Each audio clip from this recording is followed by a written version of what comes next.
30 मई को राजकोट में Shankar Jaikishan musical night थी और इसमें हमारे वॉइस ऑफ रफ़ी बंकिम भाई पाठक थे।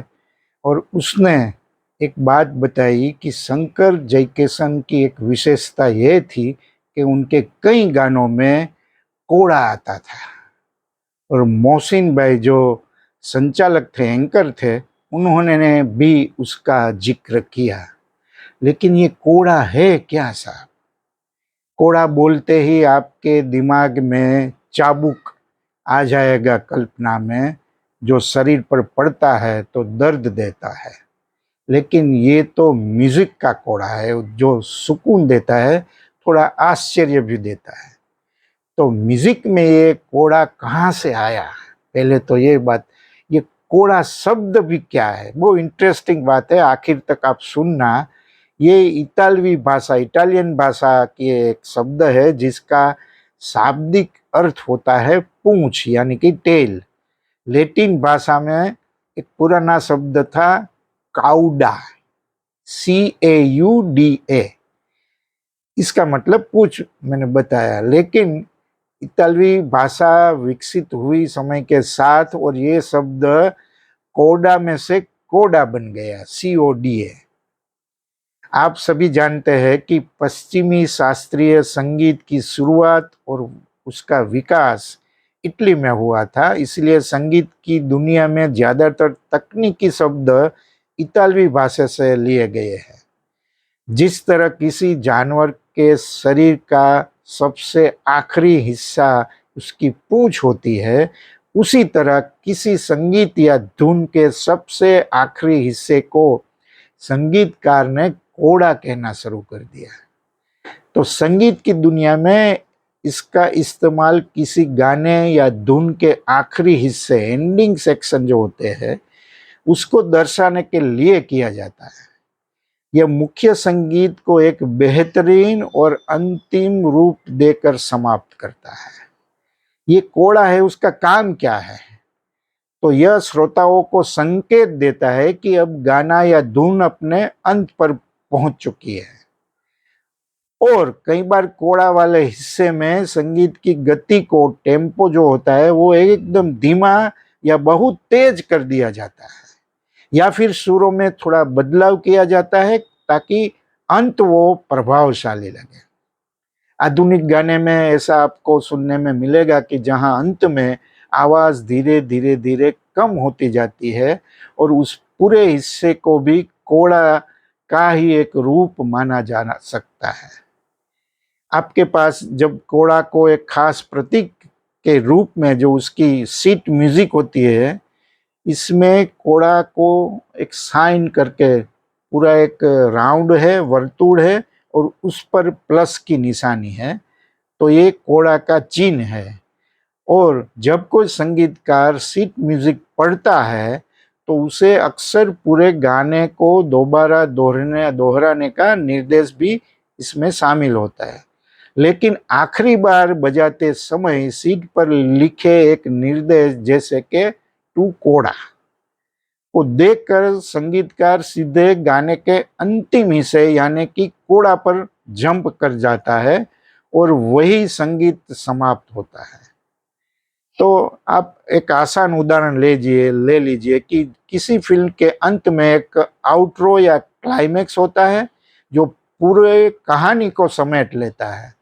ठीक वैसे ही कोड़ा संगीत का वह अंतरिम पैराग्राफ या धुन है जो पूरे कंपोजिशन को एक शानदार और मुकम्मल अंत देती है।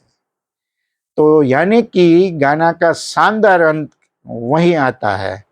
और इसमें भारतीय हिंदी सिनेमा के म्यूजिक में शंकर जयकिशन की जोड़ी ने ये कोड़ा का अद्भुत उपयोग किया है। शंकर जयकिशन के गानों की एक बहुत बड़ी ये खासियत रही है कि संगीत सिर्फ अंतरे या मुखड़े पर खत्म नहीं होता है। वे गाने के आखिरी 30-40 सेकंड में एक बिल्कुल नया और भव्य म्यूजिकल पीस जोड़ देते थे, जो पूरे गाने को एक अलग ही ऊंचे स्तर पे ले जाता था।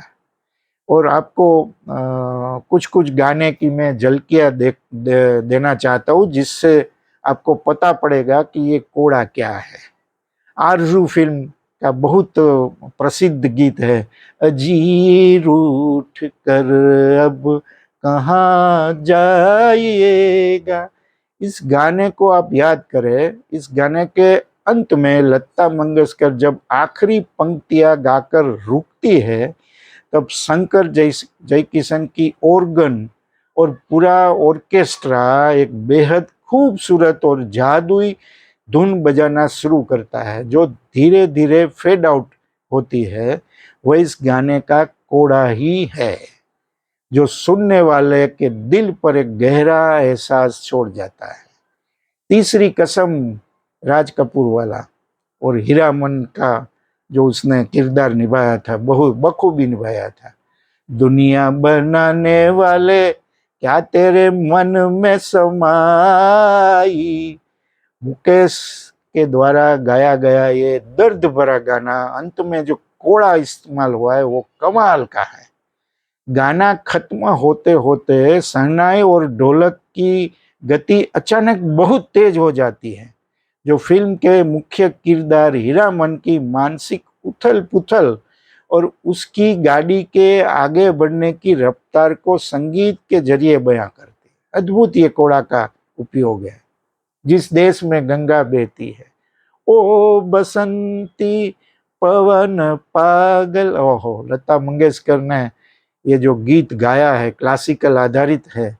और इसके साथ जो अंत आता है, तो अंत में लता जी की जो तान होती है बहुत मुश्किल तान है, और इसके साथ बजते सितार और तबले की जुगलबंदी तिया गाने को जिस मुकाम पर लेकर खत्म करती है, वो कोड़ा का एक बेहद ऊंचा तकनीकी उदाहरण।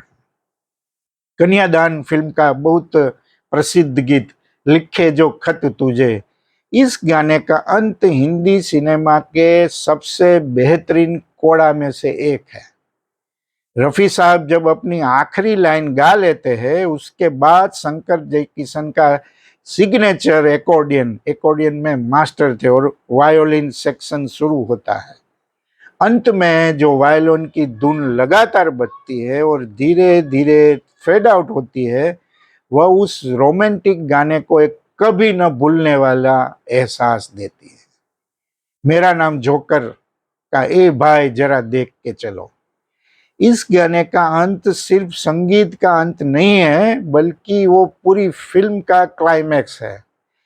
आपको देखा होगा तो आपको पता पड़ेगा, गाना खत्म होते होते जब मन्ना डे की आवाज रुकती है, तब बैकग्राउंड में पूरे ऑर्केस्ट्रा का म्यूजिक, ड्रम्स, ट्रम्पेट्स की आवाजें बेहद तेज और भव्य हो जाती है। यह कोड़ा सर्कस के उस ऊंचे और तनावपूर्ण माहौल को संगीत के जरिए हूबहू पर्दे पर उतार देता है। चोरी चोरी फिल्म का ये वो भी एक प्रसिद्ध लोकप्रिय गीत, आजा सनम मधुर चांदनी में हम, इस क्लासिकल ड्यूएट जुगलबंदी के अंत को आप ध्यान से सुनना मेरी बात, ये सुन के आप फिर वो गीत सुनना अंत को। मन्ना डे और लता जी की आखिरी लाइनों के बाद बैकग्राउंड में बजने वाले वायोलिन और मैंडोलिन की रफ्तार अचानक बहुत तेज हो जाती है। संगीत की यह तेज गति गाने को अचानक एक बहुत ही खूबसूरत और ग्रांड स्टॉप पर लाकर खत्म करती है। और आखिर में फिल्म श्री 420 रमैया वसता वया, अद्भुत गीत है। इस गाने के अंत में शंकर जी जयकिशन ने जो किया है वो कमाल है। गाना जब अपने आखिरी हिस्से में पहुंचता है, तो कोरस की आवाजें और ढोलक की थाप की गति लगातार तेज होती है। यह कोड़ा सुनने वाले के भीतर एक अजीब सा उत्साह भर देता है और गाना एक ऊंचे स्वर हाई नोट पर जाकर समाप्त होता है। तो शंकर जयकिशन सिर्फ गाना कंपोज नहीं करते थे, बल्कि वो उसे एक सिम्फनी की तरह सजाते थे।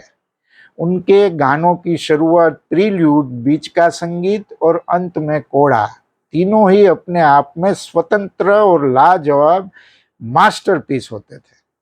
यही वजह है कि 50-60 साल बाद भी उनका संगीत, उनके गीत इतना ही फ्रेश और अमर लगता है।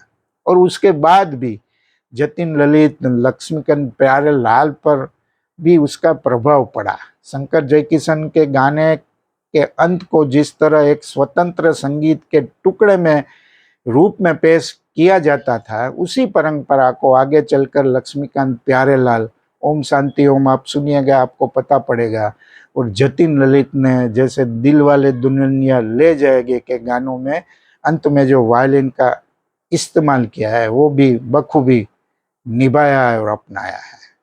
तो ये है कोड़ा।